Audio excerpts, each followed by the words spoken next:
Welcome back to Android Weekly. My name is Jayce, and this is where we cover the week's Android news, and sometimes that news involves corporate bloody warfare, like last week when Google dealt a blow to Apple by acquiring Nest.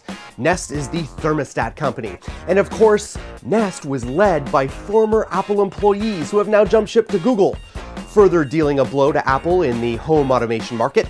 But not to worry, because the Senior Vice President of Global Marketing at Apple, Phil Schiller, has now unfollowed Nest on Twitter.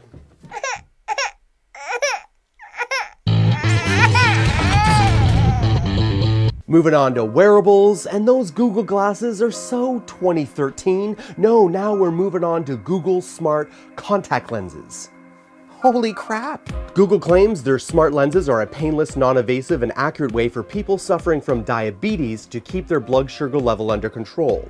Google Smart Lenses work by putting a minuscule sensor, a hair-thick antenna, and a chip the size of a piece of glitter between two contact lenses. The sensor in the contact with the tears, naturally found on the surface of the eye, can take readings of glucose levels once per second. The lens can communicate with an external device and receive the power it needs wirelessly. Now, for all you people who think this is just too sci-fi for 2014, just remember that only a few short years ago, all of these 15 devices you could buy at Radio Shack can now be done more effectively with this one device. Moving on to a new augmented reality game. Google's Niantic Labs will work with HarperCollins to create an augmented reality game based on the upcoming young adult trilogy Endgame by controversial author James Freys. Do you remember who James Freys is? James Freys was the author who wrote his memoir, which became a massive blockbuster hit called A Million Little Pieces. But then Oprah slammed him on international television for marketing his memoir as a true story when it was in fact almost completely fiction.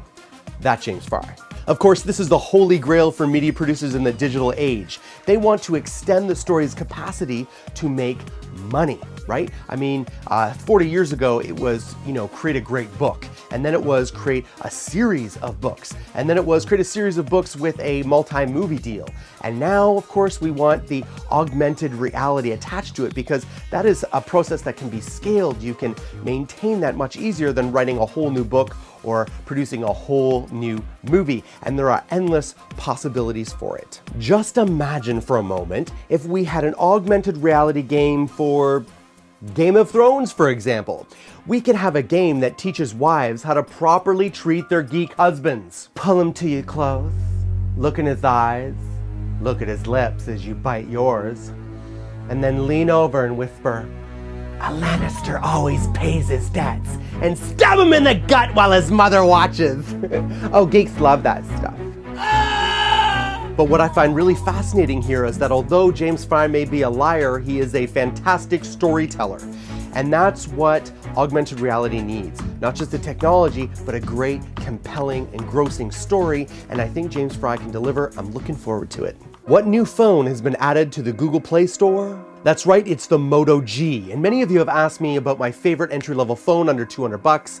And the Moto G has got to be right at the top of that list. And now that it's a Google Play edition, you get vanilla Android. Enjoy. Thanks for watching, Android peeps. My name is Jayce. I would love to connect with you here on Google Plus or Twitter. If you found this helpful, kindly give us a like and subscribe if you haven't already. You don't want to forget about my brothers in Android, Josh, Joe, and the Tech Ninja Kevin. They're all working very hard to deliver the best content for you. I shall see you next week on Android Weekly.